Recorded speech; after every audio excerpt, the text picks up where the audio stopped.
Hello everyone, this is knowledge mantra with Madhu. और आज हम शुरू करने वाले हैं जावा लैंग्वेज की हिस्ट्री के बारे में।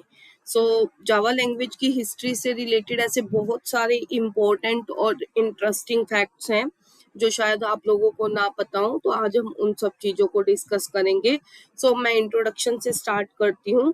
जावा लैंग्वेज बेसिकली एक हाई लेवल लैंग्वेज है और इसे हम थर्ड जनरेशन प्रोग्रामिंग लैंग्वेज की तरह ही जिसके अंदर बहुत सारी लैंग्वेजेस लाइक सी का यूज करना, C++, पास्कल या और भी बहुत सारी लैंग्वेजेस हैं जिनका हम यूज करते हैं। जावा लैंग्वेज को हम प्लेटफॉर्म इंडिपेंडेंट लैंग्वेज बोलते हैं, जिसे हम जिस पर हम रन कर सकते हैं। मतलब जैसे हाईली इंटरैक्टिव है, डायनेमिक है, सिक्योर्ड एप्लीकेशन पर काम करना नेटवर्क सिस्टम से रिलेटेड होकर। साथ ही साथ ये बहुत सुटेबल लैंग्वेज है इंटरनेट प्रोग्रामिंग के लिए। मतलब आप अभी के टाइम में बहुत सारे हम वेब पेजेस को अगर क्रिएट करते हैं, वेबसाइट्स को यूज करते हैं, तो वो इंटरनेट प्रोग्रामिंग में भी काफी हेल्पफुल रहती है।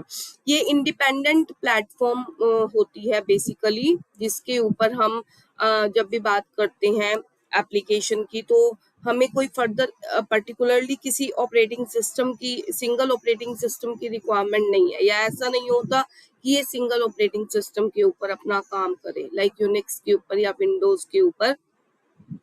बेसिकली होता क्या है कि ये प्लेटफॉर्म इंडिपेंडेंट है, तो इसका मतलब ये है कि अगर आपने कोई भी प्रोग्राम विंडोज के अंदर डेवलप किया है, तो आप उसको विंडोज के अंदर ही यूज करो, आप उसको इसकी बजाय किसी भी और ऑपरेटिंग सिस्टम के अंदर यूज कर सकते हो। ठीक है।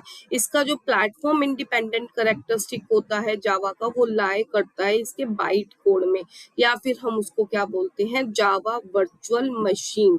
ये हम कब यूज करते हैं, जब हमारा कंपाइलर जावा लैंग्वेज का प्रोग्राम को कंपाइल कर लेता है, बाइट कोड में कन्वर्ट करता है, after then we use interpreter, और उसी इंटरप्रेटर को हम क्या बोलते हैं, जावा वर्चुअल मशीन, जिसका काम क्या होता है, इसको कन्वर्ट करना, प्लेटफॉर्म इंडिपेंडेंट बना देना। दैट इज, अब स्टार्ट करें हम हिस्ट्री से रिलेटेड, जावा की बेसिक हिस्ट्री क्या है। 1991 के अंदर जावा को डेवलप किया गया था जेम्स गोसलिंग और उनकी एक बहुत छोटी सी टीम थी प्रोग्रामर्स की, जिन्होंने डेवलप किया था, और इसे platform independent object oriented programming language बनाया था eight USA Sun micro systems के अंदर।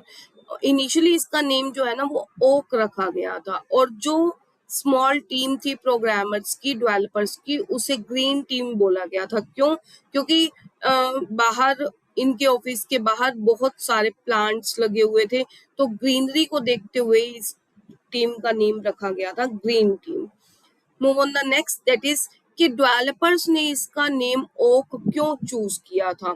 जैसे मैंने अभी आपको बताया ही है कि ऑफिस के बाहर बहुत ग्रीनरी एरिया था, इसीलिए इसका नेम ग्रीन टीम रखा गया था। तो डेवलपर्स ने इसका नेम ओक क्यों रखा था, क्योंकि उनमें से एक ट्री था बाहर डेवलपर्स के ऑफिस के, जिसका नाम था ओक ट्री। तो उसी को देखते हुए, because it is the national tree of many countries like USA, French, Germany, तो इसीलिए इसका नेम ओक ट्री रखा गया था। और साथ ही साथ ये एक सिंबल है स्ट्रेंथ का, और जावा भी ऐसी लैंग्वेज है जो काफी पावरफुल लैंग्वेज है।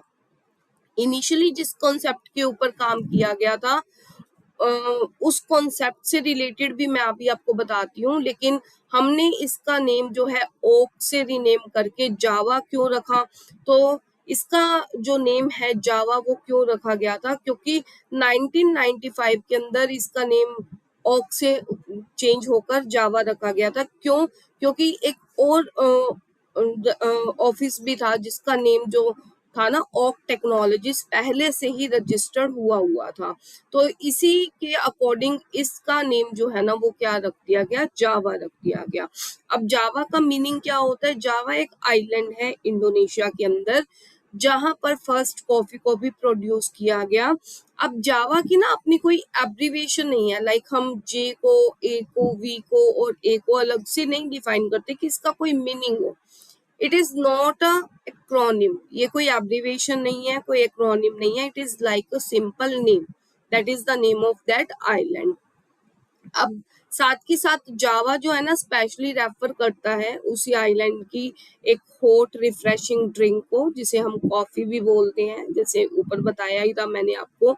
तो इसीलिए इसका नेम जो है ना वो कॉफी कप के आइकन को रिप्रेजेंट भी करता है। देखो यहाँ पर कॉफी कप का आइकन ही बना हुआ है। अब जावा से रिलेटेड कोई भी बुक उठाएंगे ना आपको ये आइकन देखने को मिलेगा। तो इसका मतलब ऐसी लैंग्वेज जो रिफ्रेशिंग है, जो हर बार जब भी किसी नए कॉन्सेप्ट के ऊपर काम करती है तो कुछ ना कुछ नया प्रोड्यूस करती है। ठीक है, अब बात करें दोबारा से हिस्ट्री से रिलेट होकर, जब ओक रखा गया था जावा का, जब ओरिजिनल नेम था, तो हम इसको ना जनरल पर्पस प्रोग्रामिंग लैंग्वेज की तरह बोलते थे, जिसका काम क्या होता था, सॉफ्टवेयर्स को डेवलप करना जिसको हम यूज कर सकें इलेक्ट्रॉनिक डिवाइसेस में। लाइक आप अपने घरों में सेट ऑफ बॉक्सेस का यूज करते हैं, टीवी के साथ वीसीआर का यूज करते हैं, रिमोट्स का यूज करते हैं, टीवी सेट्स का या वॉशिंग मशीन, और भी बहुत सारी इलेक्ट्रॉनिक डिवाइसेस हैं। जैसे कि मैंने यहाँ पर शायद मेंशन ना भी किया हो, लेकिन बहुत सारी इलेक्ट्रॉनिक डिवाइसेस के अंदर हम जावा की प्रोग्रामिंग लैंग्वेज का सॉफ्टवेयर यूज करते हैं।